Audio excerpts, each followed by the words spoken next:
Hey guys, this is Crowbar Zero, and today we are going to talk about the endgame Devo strategy. So, what's the endgame Devo strategy look like? Well, it all revolves around Death Wave, and specifically the enhancement from the lab that you can see on the screen right now. For every single kill that you get a percentage of your whatever your health pool is at whatever time. You get a percent bonus up to times 7.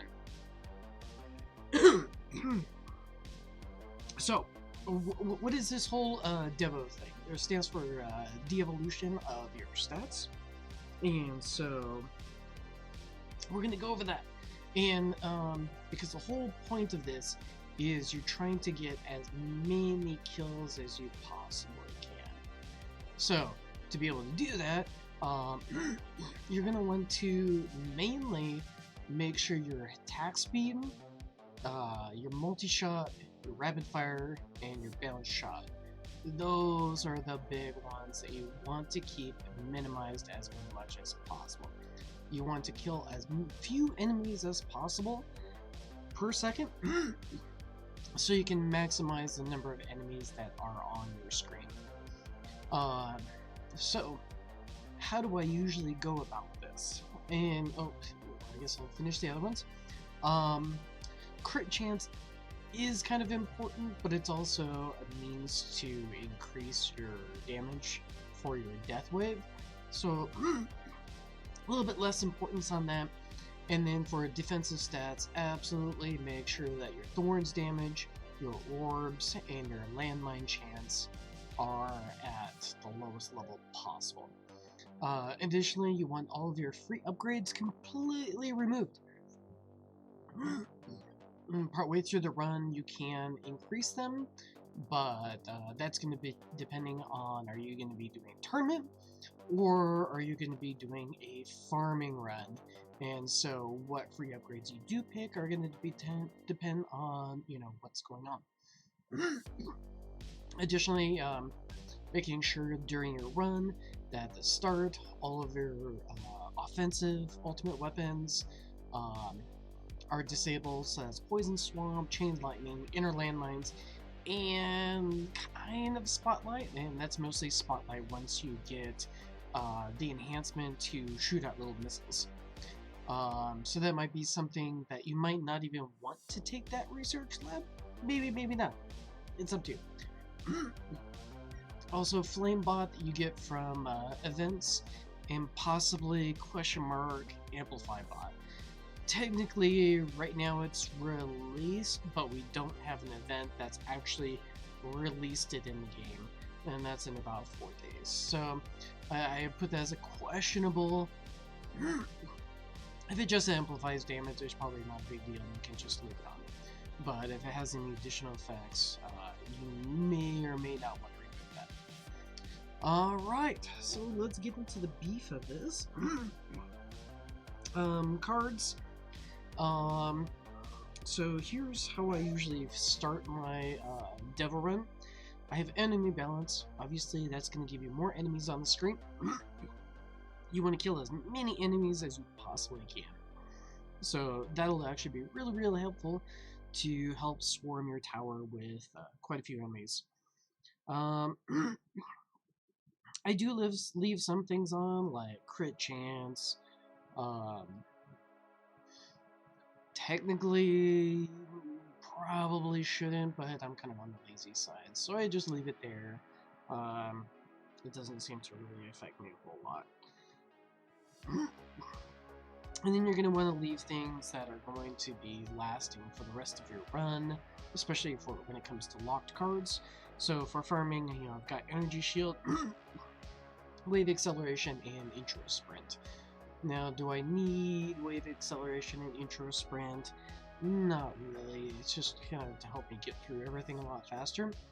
And for me personally, having to babysit that those initial steps in the de-evolution or the Devo part of the run, the faster I can get through that, the better. Now, what does the tournament start look like? I'll have like a Demon Mode, Second Wind, Energy Shield. Those are kind of the locked cards. Obviously, Plasma Cannon, that's super useful. Enemy Balance.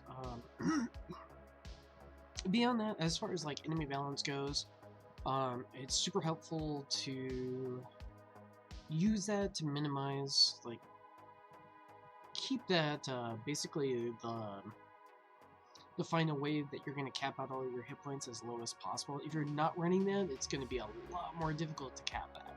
So if your stats are capped, and it's really easy to maximize all your stats, you're like super late game, way farther than I am. Maybe you might not be able to. Maybe you can get away with not needing that, and it works out better for you. But for the vast majority of players, enemy balance is going to be very, very useful. Anyway, let's start a run so you can kind of see what it looks like. Sorry for the coughing. I just got over a little bit of an illness that put me out for quite a while. I got this lingering cough. So I got intro sprint going. That makes this part a lot easier. Now, critical factor, I don't have that maxed initially, mostly because the costs associated with it. And so, right off from the start, it's really easy. Boop, and critical factor's maxed out. Now, that's depending on your critical chance.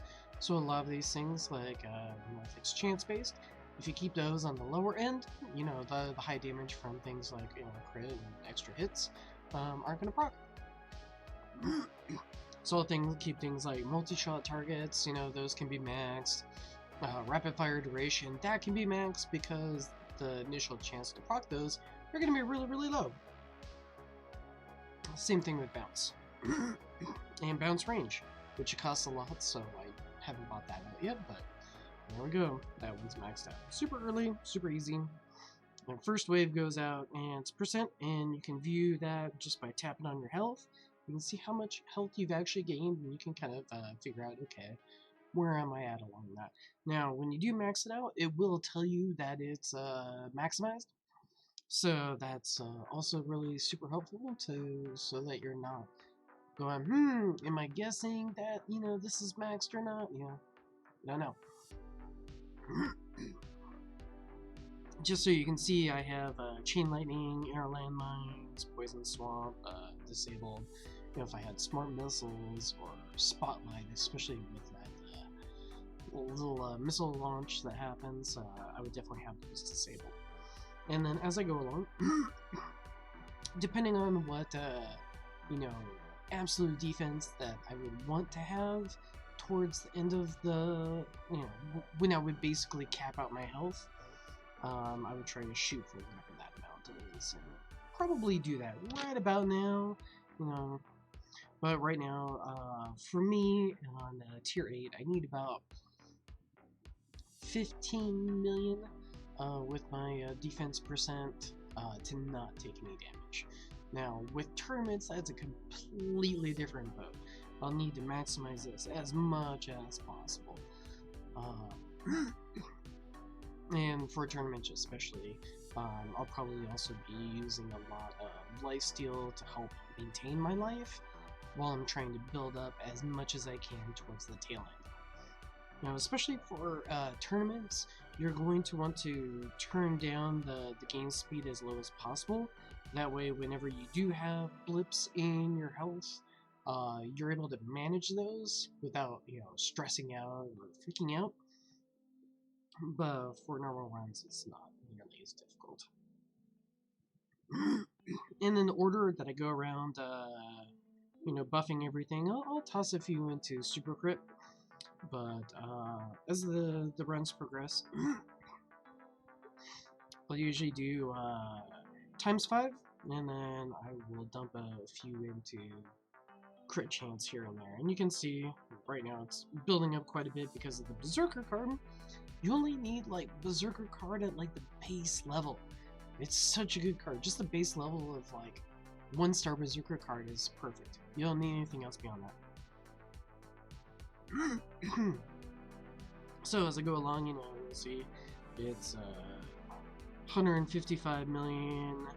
I'll bump up the crit a little bit. It's already 192 million. That scales up incredibly fast, so if I maximize it, you can see where it's at. That's where it's at right now. And with Berserker, that's going to build even faster. Right now, I did a little bit too early. What I try to manage is if I can, so right now I have 2 Death Waves that are released every time. That's one upgrade in the number of quantity. If you have 3, then you know that'll change. But for me, with 2, what I try to shoot for is, you know, your tank enemies, which are my target priority. They're gonna have 4 times the base HP. So if I can get it so that basically the normal HP times 2.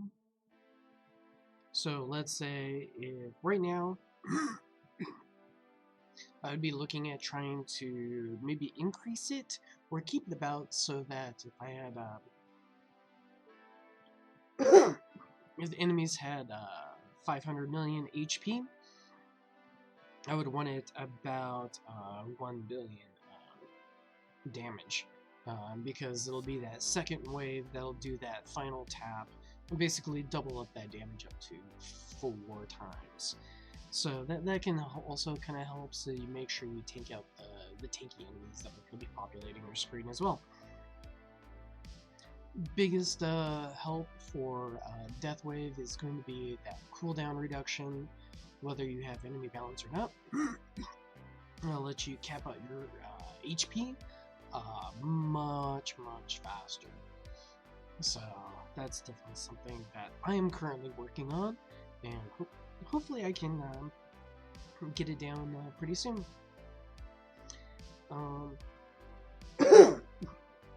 As far as the order that I go about increasing my attacks, I'll start with critical chance. I'll always keep damage kind of buffed up as I go along. But then when it comes time to finally start to enhance stuff, I'll toss a little bit into damage per meter. And then, as I'm going along, when I finally start to increase my attack speed, depending on what's going on. If I'm in tournaments, I will go over to utility and max out both, well, mostly the free attack. I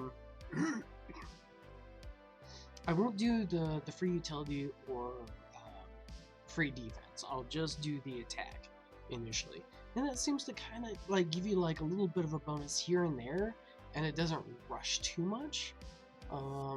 I've found that that's helpful to kind of modulate things and not putting too much into your attack, and then you just spend all your in-round money on like defense, absolute, more health, you know, things to help you survive.